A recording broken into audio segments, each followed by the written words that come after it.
Nightie cutting part 1-ൽ shoulder മുതൽ arm hole curve വരയ്ക്കുന്നത് വരെയും കാണിച്ചിരുന്നു.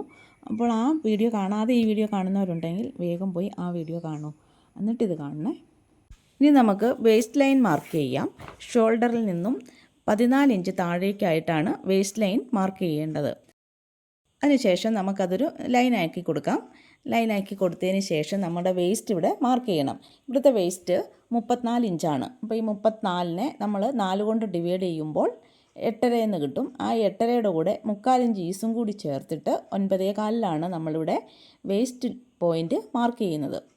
അടുത്തത് ഹിപ്പ് ലൈനാണ്. ഹിപ്പ് ലൈൻ ഷോൾഡറിൽ നിന്നും 19 ഇഞ്ചിലാണ് ഇവിടെ മാർക്ക് ചെയ്യുന്നത്. ചുരിദാർ ടോപ്പിൽ സ്ലിറ്റ് സ്റ്റാർട്ട് ചെയ്യുന്ന പോയിൻ്റ് മാർക്ക് ചെയ്യില്ലേ, 19 ഇഞ്ച്, 20 ഇഞ്ച് അല്ലെങ്കിൽ 21 ഇഞ്ച്, അങ്ങനെ ആ പോയിൻ്റ് എത്രയാണെന്ന് വെച്ചാൽ അതാണ് ഇവിടെ മാർക്ക് ചെയ്യുന്നത്. ഇനി അവിടെ ഒരു ലൈൻ വരച്ചു കൊടുക്കാം. ഇവിടെ ഹിപ്പ് മെഷർമെൻറ്റ് 42 ഇഞ്ചാണ്. ആ 42-നെ 4 കൊണ്ട് ഡിവൈഡ് ചെയ്യുമ്പോൾ 10.5 കിട്ടുന്നത്. ആ 10.5 നമ്മളിവിടെ മാർക്ക് ചെയ്യാൻ പോകുന്നത്.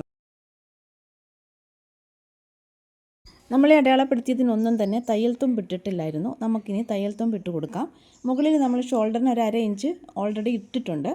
എന്നാൽ ഇവിടെ ഷോൾഡർ സ്ലോപ്പ് വരച്ചതിന് മാർജിൻ കൊടുക്കേണ്ടതുണ്ട്. അത് 1/2 ഇഞ്ചാണ് കൊടുക്കേണ്ടത്. അതുപോലെ താഴോട്ട് ആം ഹോൾ കർവിന് നമ്മൾ 1/2 ഇഞ്ചാണ് മാർജിൻ കൊടുക്കേണ്ടത്. അപ്പോൾ ദാ ഇവിടം വരെ നമ്മൾ മാർജിൻ കൊടുത്തിട്ടുണ്ട്. ചെസ്റ്റിന് തയ്യൽ തുമ്പ് 2 ഇഞ്ച് കൊടുക്കുക. വേസ്റ്റിനും തയ്യൽ തുമ്പ് 2 ഇഞ്ചാണ് കൊടുക്കുന്നത്. താഴെ ഹിപ്പിന് നമ്മൾ 1 ഇഞ്ച് തയ്യൽ തുമ്പാണ് കൊടുക്കുന്നത്. ഇനി നമുക്ക് നെക്ക് ഡെപ്ത്ത് മാർക്ക് ചെയ്യാം. അതിനായി നമ്മൾ നെക്ക് വിഡ്ത്ത് അടയാളപ്പെടുത്തിയില്ലേ 3 ഇഞ്ച്, അവിടെ ടേപ്പ് വെച്ചിട്ട് താഴേക്ക് നെക്ക് ഡെപ്തായ 6 ഇഞ്ച് മാർക്ക് ചെയ്യുകയാണ്. നെക്കിൻ്റെ തയ്യൽ തുമ്പായ 4 ഇഞ്ച് ഉൾപ്പെടെയാണ് 6 ഇഞ്ച് ഇവിടെ മാർക്ക് ചെയ്യുന്നത്. താഴെയും കൂടി 3 ഇഞ്ച് മാർക്ക് ചെയ്തിട്ട് നമുക്ക് ആ 2 പോയിൻറ്റും കൂടി കണക്ട് ചെയ്ത് വരയ്ക്കാം. എന്നിട്ട് അതൊന്ന് സ്ക്വയറാക്കി വരച്ചെടുക്കുക. ഇവിടെ വരച്ചിരിക്കുന്ന നെക്ക് ഡെപ്തിൻ്റെ പകുതി മാർക്ക് ചെയ്യുക. അതായത് 3 ഇഞ്ച് മാർക്ക് ചെയ്തിട്ട് ഒരു ആം ഹോൾ കർവ് വെച്ചിട്ട് ഇതുപോലെ നമുക്ക് ഇഷ്ടമുള്ള നെക്ക് വരയ്ക്കാം. ഇവിടെ യു നെക്കാണ് വരച്ചിരിക്കുന്നത്.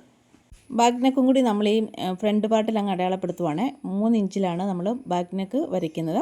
അപ്പോൾ 3 ഇഞ്ചിലൊരു പോയിൻ്റ് മാർക്ക് ചെയ്യുക. എന്നിട്ട് അതൊന്ന് സ്ക്വയറാക്കി വരയ്ക്കുക. ഇവിടെ ബാക്ക് നെക്കും യു നെക്ക് തന്നെയാണ് വരയ്ക്കുന്നത്. ഇനി നമുക്കിതെല്ലാം കൂടി ജോയിൻ ചെയ്ത് വരയ്ക്കാം. ചെസ്റ്റ്, വേസ്റ്റ്, പിന്നെ ഹിപ്പ്, താഴേക്കുള്ള ലെങ്ത്, ഇത്രയും നമുക്ക് കണക്ട് ചെയ്ത് വരച്ചിട്ടാണ് ഇത് കട്ട് ചെയ്തെടുക്കേണ്ടത്.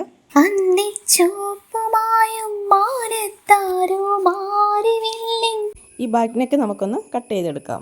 നമ്മൾ ഫ്രണ്ടിൽ കട്ട് ചെയ്യുമ്പം ആദ്യം ഈ ബാക്ക് നെക്ക് വരച്ചിരിക്കുന്ന 3 ഇഞ്ചില്ലേ അത് കട്ട് ചെയ്യുക. അതിനുശേഷം ഫ്രണ്ട് ഭാഗം മാത്രം മാറ്റി വെച്ചിട്ടാണ് നമ്മൾ ഫ്രണ്ട് നെക്ക് കട്ട് ചെയ്യേണ്ടത്. ഇനി ബോഡി പാർട്ടും കൂടി നമുക്ക് കട്ട് ചെയ്യാം. നിങ്ങൾക്ക് മനസ്സിലായെന്ന് വിശ്വസിക്കുന്നു. എന്തെങ്കിലും സംശയമുണ്ടെങ്കിൽ കമൻറ്റിൽ ചോദിക്കുമല്ലോ.